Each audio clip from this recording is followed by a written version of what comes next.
10 ward से हमारे ये महिला वार्ड आया है। मैं इसका बहुत बहुत धन्यवाद देता हूँ सरकार को भी, ड्रा निकालने वालों को। मेरे को तो भाई बहुत ज़्यादा फायदा होने वाला। मैं ये करिए 11 होकर दिखाऊंगा।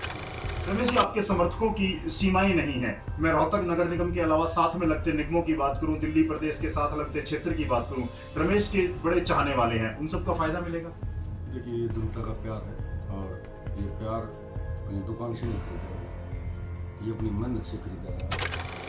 2 मार्च का चुनाव है।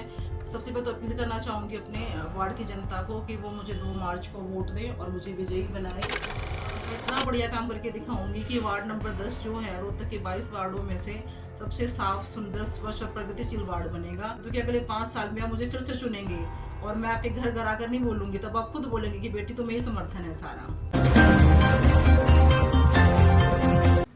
नमस्कार, स्वागत है आपका समाचार कैरी हिंदी न्यूज चैनल में। और रोहतक नगर निगम चुनाव को लेकर के राजनीति गर्मा गई है और आज मैं मौजूद हूं वार्ड नंबर 10 में। वार्ड नंबर 10 में आज ज्योति बौहर ने अपने कार्यालय का उद्घाटन किया है, जो धर्मपत्नी है रमेश बौहर की, और चुनावी ताल उन्होंने मैदान में ठोक दी है। तो आइए बात की शुरुआत करते हैं और आपका भी परिचय कराते हैं श्रीमती ज्योति बौहर जी से। मैम, बहुत बहुत स्वागत है आपका समाचार कैरी में।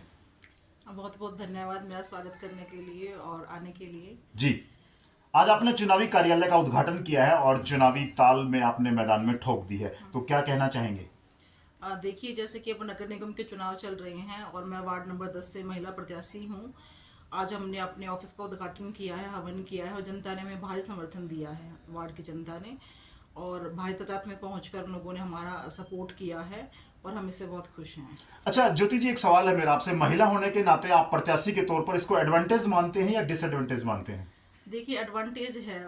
पॉलिटिक्स में वुमेन का इन्वॉल्वमेंट इम्पॉर्टेंट है। 33% इन्वॉल्वमेंट वुमेन का होना चाहिए और ये गाइडलाइंस में भी है। तो ये बहुत अच्छी चीज़ है। इससे वुमेन्स को मोटिवेशन मिलेगा और वो भी जागरूक होंगी उनके अधिकारों को लेकर। तो ये अच्छी अपॉर्चुनिटी है। तो पॉलिटिक्स में आपका शुरू से इंटरेस्ट था, आप मेजर हैं और अच्छी पोस्ट पे आप रहे हैं, तो ये राजनीति में आपका इंटरेस्ट कब पैदा हुआ? देखिए, शुरू से तो इंटरेस्ट मैं नहीं कहूँगी था। मैं आर्मी में थी और मेरे हस्बैंड कर रहे थे उस टाइम पे राजनीति में। तो इनिशियली तो मुझे थोड़ा सा लगता था, हेजिटेशन थी मेरे अंदर काफ़ी हद तक लेकर। बट पिछले 2-3 साल से मुझे लगा कि ये भी एक अच्छा काम है। और मोर ओवर जब ये महिला सीट डिक्लेयर हुई थी तो रमेश जी ने मुझे कहा कि देखो, वार्ड नंबर 10 से महिला सीट आई है, आपको क्या करना है। तो मैंने कहा कि मुझे 2 दिन का आप टाइम दीजिए, मैं डिसाइड करती हूँ उसके बाद कि क्या करना है। 2 दिन मैं अपने क्षेत्र में घूमी, अपने वार्ड में गई, गांव में गई, औरतों से मिली। मैंने देखा उनको रियली में परेशानियां हैं काफ़ी, जो कि नहीं होनी चाहिए। तो मुझे लगा कि ईश्वर ने कहीं ना कहीं मुझे एक प्लेटफॉर्म दिया है, एक जगह दी है आम लोगों के लिए काम करने की। तो एक बहुत अच्छी अपॉर्चुनिटी है मेरे लिए कि मैं किसी के काम आ सकूंगी। बिल्कुल। और सेना में जॉब करने के बाद सीधे आप समाज सेवा के क्षेत्र में आ रहे हैं। पॉलिटिक्स, इसका दूसरा नाम समाज सेवा है, तो इसको आप किस तरह से देखते हैं? देखिए, समाज सेवा ना किसी स्तर पे कर ही रहे होते हैं। कहीं दान देकर, कहीं जाकर, कहीं बैठकर, किसी का दुख सुख सुनकर।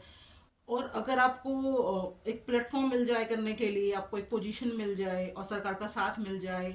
मेरा जो भाईचारा है, जो मेरी बहनें हैं, माता बहनें हैं, वो इतनी उत्साहित है इस चीज़ को लेकर कि उनका उत्साह जो है मुझे इतना मोटिवेट कर रहा है कि मुझे थकानी महसूस नहीं होती। चलिए, अंत में आप संदेश क्या देना चाहेंगे तमाम उन मतदाताओं को और खास तौर से महिलाओं को और वार्ड के निवासियों को? देखिए, जैसे कि अब चुनाव निकट हैं, 2 मार्च का चुनाव है। सबसे पहले तो अपील करना चाहूँगी अपने वार्ड की जनता को कि वो मुझे 2 मार्च को वोट दें और मुझे विजयी बनाए।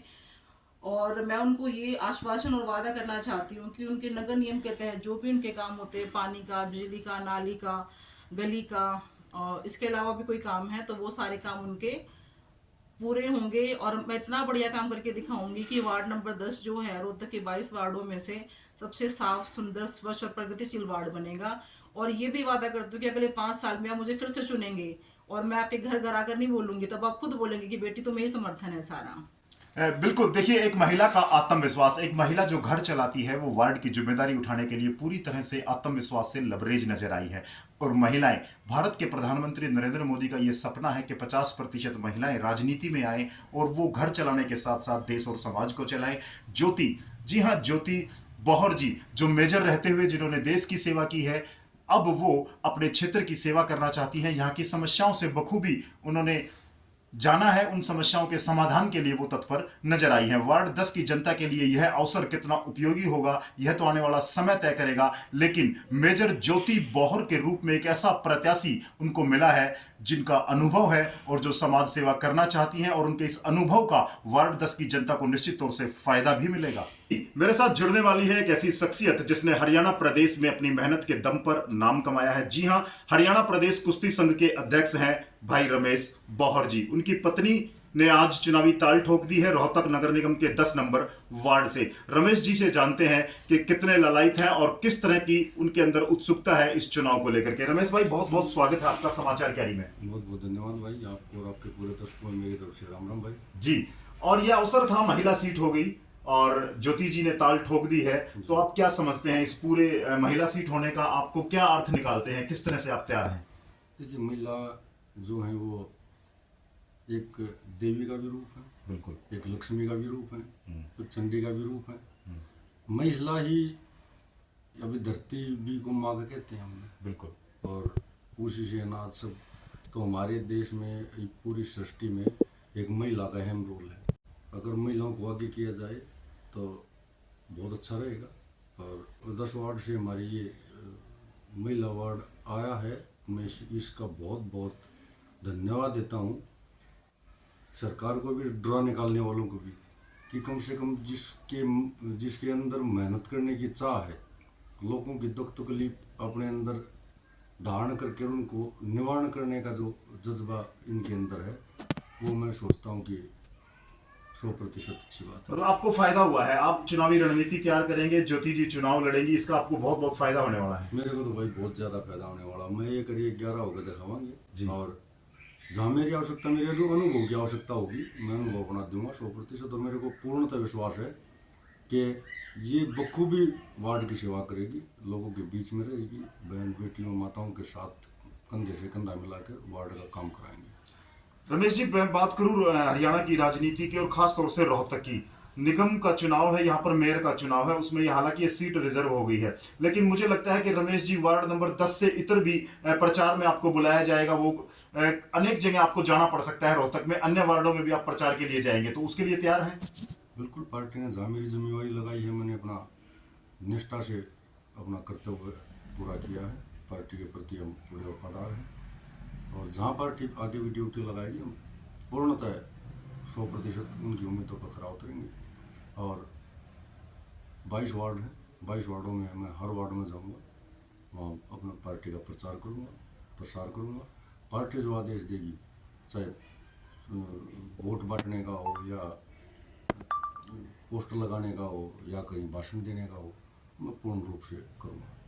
रोहतक में कमल खिलाने को आतुर है रमेश बौहर जी, और इनके अनुभव का भारतीय जनता पार्टी को कितना फायदा मिलेगा, अन्य जो 21 वार्ड बचे हैं उनमें जब ये प्रचार के लिए निकलेंगे तो भारतीय जनता पार्टी को कितना फायदा होगा, ये आने वाला समय तय करेगा। रमेश जी, आपके समर्थकों की सीमाएं नहीं है। मैं रोहतक नगर निगम के अलावा साथ में लगते निगमों की बात करूं, दिल्ली प्रदेश के साथ लगते क्षेत्र की बात करूं, रमेश के बड़े चाहने वाले हैं, उन सबका फायदा मिलेगा।